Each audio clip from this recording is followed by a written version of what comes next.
नमस्कार, सुरागिला न्यूज के प्रदेश बुलेटिन में आप सभी का स्वागत है। आपके साथ मैं हूं रिया तोमर। आइए नजर डालते हैं आज की कुछ प्रमुख खबरों पर। प्रधानमंत्री की माता हीराबेन की आत्मा की शांति के लिए गांधी पार्क में हुआ हवन पाठ का आयोजन। प्रदेश सरकार और चीनी मिल के खिलाफ किसानों ने किया प्रदर्शन। 1 साल से अधर में लटकी अल्ट्रासाउंड मशीन, मकान में आग लगने से मवेशी एवं लाखों का सामान जलकर राख। एसएसपी अल्मोड़ा ने जागरूक टैक्सी ड्राइवर को टैक्सी स्टैंड में घूम रही नाबालिग बालिका की सूचना पुलिस को देने पर किया सम्मानित। ठंड से निजात के लिए नगर पालिका ने अलाव की व्यवस्था की। चोरी की 3 बाइकों सहित 2 चोर गिरफ्तार। अब खबरें विस्तार से। राजधानी देहरादून में प्रधानमंत्री नरेंद्र मोदी की माता हीराबेन मोदी की आत्मा की शांति के लिए देहरादून के गांधी पार्क में हवन पाठ का आयोजन किया गया। इसमें मुख्यमंत्री पुष्कर सिंह धामी ने भी शिरकत की।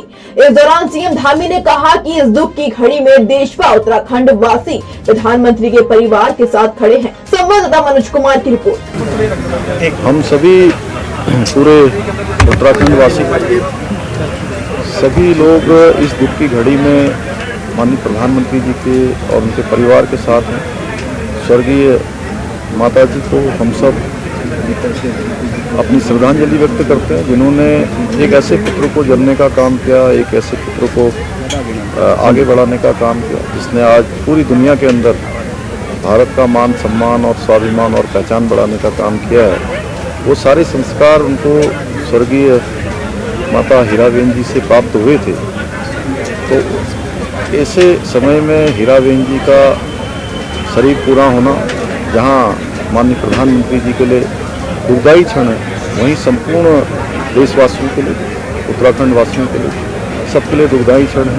हम भगवान से प्रार्थना करते हैं कि भगवान अपने श्री चरणों में उन्हें स्थान दे और प्रधानमंत्री जी उनके परिवार को, सभी आत्मीयजनों को इस दुख को सहन करने की शक्ति प्रदान करें। बाजपुर चीनी मिल में गन्ना किसानों ने भारतीय किसान यूनियन के प्रदेश अध्यक्ष कर्म सिंह पंडा के नेतृत्व में प्रदेश सरकार और चीनी मिल द्वारा गन्ने का भुगतान नहीं करने पर उनके खिलाफ जमकर नारेबाजी की। साथ ही किसानों ने चीनी मिल के गेट को बंद कर मिल में गन्ने की ट्रॉलियों को जाने से रोक दिया। वहीं मौके पर पहुंचे चीनी मिल के जीएम ने किसानों को जल्द भुगतान करने का आश्वासन दिया। संवाददाता शुभम गंभीर की रिपोर्ट।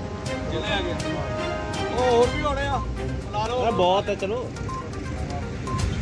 उत्तराखंड सरकार, उत्तराखंड सरकार। बस और आगे मांग है मजबूरी को बंद करें। हमें खुशी नहीं है कि गन्ना मिल बंद करें, क्योंकि हमारी अपनी फैक्ट्री है। ये मजबूरी को हम कर रहे हैं। 2.25 महीने हो गए हैं फैक्ट्री चलती को। हजारों क्विंटल चीनी बन गई है, अभी तक किसानों को एक पैसा पेमेंट का नहीं मिला। किसान क्या करें, छलाई के लिए पैसे नहीं रहे किसान के पास। 50 रुपये छलाई चल रही है गन्ने की, कहाँ से किसान देगा। हमें मजबूर बंद करनी पड़ेगी फैक्ट्री। अगर ये 2-4 दिन के अंदर नहीं होगा तो फिर हमेशा के लिए बंद कर देंगे। पूरे उत्तराखंड की फैक्ट्री जितनी भी कोऑपरेटिव हैं सारी बंद होगी। 4 यहाँ की हैं, 1 डोईवाले की है, सभी बंद होगी। प्राइवेट जो फैक्ट्री हैं उत्तराखंड में वो पेमेंट करे जा रही हैं साथ के साथ। हमारी सरकार को क्या गई है, क्यों नहीं पेमेंट दे रहे लोग किसानों को। किसान यूनियन के हमारे पड्डा जी जो प्रदेश अध्यक्ष हैं, इनके साथ हमारे अजीत भाई और डोगरा जी और अन्य किसान आए हुए हैं। आपकी मांग है कि जो हमने गन्ना परचेज किया है उसका भुगतान किया जाए। मांग जायज़ है, बिल्कुल जायज़ है, 100% जायज़ है, क्योंकि प्राइवेट चीनी मिलें भुगतान कर चुकी हैं और हमारे यहाँ से अभी चूँकि कुछ बैंक गारंटी की एक छोटी सी प्रॉब्लम थी, इस वजह से भुगतान नहीं हो पाया है। इस बीच माननीय मुख्यमंत्री जी के साथ और मंत्री जी के साथ बैठक होने जा रही है अगले 1-2 दिनों में। मैं समझता हूँ कि जल्दी से इसका निस्तारण कर लिया जाएगा। और आपके द्वारा गेट बंद किया गया था, जो अनुरोध पे इनके द्वारा खोल दिया गया, मैं इनका आभारी हूँ। मिल किसानों की है और किसानों द्वारा ही इसको चलाया जाता है। जब किसान गन्ना नहीं देगा तो मिल का कोई औचित्य नहीं रह जाता है। तो इसलिए किसानों की मांग बिल्कुल जायज़ है, जिसको सरकार तक पहुंचाया जाएगा और किसानों की समस्याओं का समाधान भी किया जाएगा। एक लंबे अरसे के बाद जो है मिल जो है अपने एक पुराने स्वरूप में आई है और ये किसानों के सहयोग से ही आई है। मैं किसानों का इसमें मैं धन्यवाद करता हूं और सभी मजदूर साथियों का भी धन्यवाद करता हूं, अधिकारियों का भी धन्यवाद करता हूं और उम्मीद करता हूं कि अपने पुराने जो इसके गौरव में इसका इतिहास रहा है इसको दोहराएगी। सामुदायिक स्वास्थ्य केंद्र जसपुर में अल्ट्रासाउंड मशीन न होने के कारण लोगों को निराश होना पड़ रहा है। आपको बता दें कि बीते 5 दिन पूर्व केंद्रीय रक्षा राज्य मंत्री अजय भट्ट जसपुर दौरे पर आए थे। जिसके बाद पत्रकारों से बातचीत में उन्होंने बताया कि 1 साल पहले अस्पताल को अल्ट्रासाउंड मशीन के लिए 30 लाख रुपए दिए गए थे, लेकिन उसके बावजूद भी अभी तक अल्ट्रासाउंड मशीन नहीं लग पाई है। साथ ही उन्होंने यह भी कहा कि बीते रोज कोरोना के संबंध में जिले के सभी अधिकारियों के साथ बैठक की गई, जिसमें उन्होंने नाराजगी जाहिर की। संवाददाता दीपक चौहान की रिपोर्ट। हाँ, ये बताना भूल गया, आपने अच्छा पूछा। 29 या 30 लाख रुपए मैंने यहाँ पर अल्ट्रासाउंड मशीन के लिए दिए थे 1 साल पहले, वो अभी तक नहीं आया। 3 दिन पहले मैंने कोरोना का यहाँ पर ब्रीफिंग ली थी, पूरे अधिकारी, डीएम, एसएसपी और सीएमओ सारे डॉक्टर्स बुलाए थे। तो उस दिन मैंने नाराज़गी भी जाहिर करी कि 1-1.5 साल हो गया है, 30 लाख रुपए मैंने दिए हैं, अभी तक नहीं हुआ है। उन्होंने कह रखा है कि 15 तारीख से पहले हम उसको आपको उपलब्ध कराएंगे। डॉक्टर भी उपलब्ध करा दिया है उसके लिए। 3 दिन यहाँ बैठेगा, 3 दिन बाजपुर बैठेगा। इस तरह से मैं व्यवस्था करा रहा हूँ। अभी मैंने बाजपुर के लिए एक मशीन नहीं थी, आँखों की परेशानी थी, डॉक्टर खाली बैठे थे, 18 लाख रुपए कल दिया आया हूँ, उसको दिया आया हूँ। अब इनका क्या होता है कि टेंडर करने में, ये सारी चीज़ों को देखने में, सीधे खरीद लिया था तो उसमें सीडीओ ने उसे एक बार कैंसिल किया कि तुमको सीधे जाने का नहीं है राइट, आप 3 उसमें नाम देंगे कि कहाँ से खरीद रहे हैं, उसके आधार पर होगा। अब वो फाइनल पर आ गया है, ये सुना है मैंने। तहसील बनौली अंतर्गत पड़ने वाले दुनार गांव में एक मकान में आग लगने से बंधे 5 मवेशी जिंदा जल गए और लाखों का सामान जलकर राख हो गया। राजस्व विभाग द्वारा घटनास्थल का मुआयना कर नुकसान का आकलन किया गया है। आग लगने के कारणों को राजस्व विभाग की टीम द्वारा अभी तलाशा जा रहा है। संवाददाता हेमंत सिंह मेहरा की रिपोर्ट। कहाँ हैं सब लोग? शाम की चाय तो एक साथ होनी चाहिए, सब लोग एक साथ बैठना ही नहीं चाहते। पापा, try this. लो, सब लपक लिए।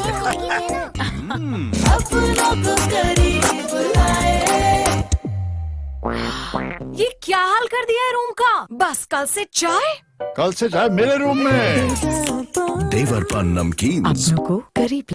एसएसपी अल्मोड़ा प्रदीप कुमार राय द्वारा कर्मचारी सम्मेलन क्राइम मीटिंग के दौरान जागरूक एवं जिम्मेदार नागरिक का परिचय देने वाले टैक्सी चालक नंदराम निवासी पांडेखोला अल्मोड़ा को लाभ सूचना से एक नाबालिग बालिका को सकुशल उसके परिजनों को सुपुर्द करने में अहम भूमिका निभाने पर उनके द्वारा किए गए सराहनीय कार्य की प्रशंसा करते हुए प्रशस्ति पत्र देकर सम्मानित किया गया। संवाददाता हेमंत सिंह मेहरा की रिपोर्ट। मैं बहुत बहुत धन्यवाद देता हूँ नंदन लाल।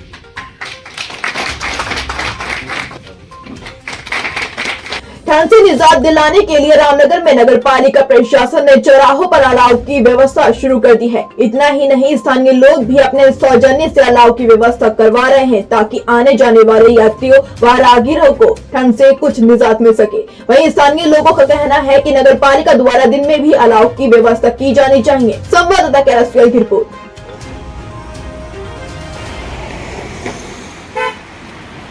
सोनू, मैं हल्द्वानी से आया हूँ अभी, और जो हमारा जो पेपर है पटवारी का, तो यहाँ पर बहुत कड़ाके की ठंड हो रही है और ये बैराज के पास है आपकी सुविधा। मैंने यहाँ पे आग जलते हुए देखी और बड़ा अच्छा लग रहा है यहाँ पर बैराज के पास पे। हर जगह भी ऐसी आग की व्यवस्था हर चौराहे हर उस पर होनी चाहिए। मेरा नाम बासु चौधरी। मैं ये कह रहा हूँ, ये अलॉय हमने अपने सौजन्य से, खुद गुप्ता जी ने अपने सौजन्य से करा है। हमें नगर पालिका के द्वारा से कोई सहारा नहीं है इस चीज़ का, भले प्रशासन ने करना चाहिए, शासन ने करना चाहिए, जो भी यहाँ है। काफ़ी कहते हैं पुलिसकर्मी भी मैं देख रहा हूँ जगह जगह चौराहों पे बिना अलॉय के बैठे हुए हैं, बुजुर्ग हैं, लोग हैं, है ना। तो ये जो हम अलॉय के बगल में बैठे हैं, इससे हमें काफ़ी सहारा मिल रहा है ये छुटती हुई ठंड में। जसपुर पुलिस ने तत्परता दिखाते हुए 2 वाहन चोरों को गिरफ्तार कर उनके कब्जे से चोरी की 3 बाइकों को बरामद करने में सफलता हासिल की है। आपको बता दें कि भगवानपुर चौराहे पर चेकिंग के दौरान चोरी की बाइक के साथ 2 आरोपी शाहरुख और जावेद को पुलिस ने गिरफ्तार कर दोनों आरोपियों के खिलाफ मुकदमा दर्ज कर जेल भेज दिया है। संवाददाता दीपक चौहान की रिपोर्ट। जनपद उधम सिंह नगर में चोरी के अनावरण हेतु वरिष्ठ पुलिस अधीक्षक महोदय के आदेशानुसार वरिष्ठ पुलिस अधीक्षक काशीपुर और क्षेत्राधिकारी काशीपुर के पर्यवेक्षण में तथा प्रभारी निरीक्षक जसपुर के निर्देशन में पुलिस टीम का गठन किया गया था, जिसमें कल दिनांक 7/1/2023 को दौरान चेकिंग भगवंतपुर मोड़ पर 2 व्यक्तियों को चोरी की मोटरसाइकिल के साथ पकड़ा गया था, जिनसे पूछताछ की गई तो उनके द्वारा और अन्य चोरियों को भी अंजाम देना बताया गया, जिस संबंध में उनकी निशानी से 2 और अन्य मोटरसाइकिलें बरामद की गई। कुल 3 मोटरसाइकिलें उनसे बरामद की गई हैं, जिनमें पहले से ही थाना जसपुर में मुकदमा 9/2023, 10/2023 और 12/2023 धारा 379 पंजीकृत है और अभियुक्त गणों को पुलिस पकड़ा और आज माननीय न्यायालय में पेश किया जाएगा। आज के लिए इतना ही। उत्तराखंड से जुड़ी तमाम खबरों के लिए बने रहिए सुरागला न्यूज के साथ।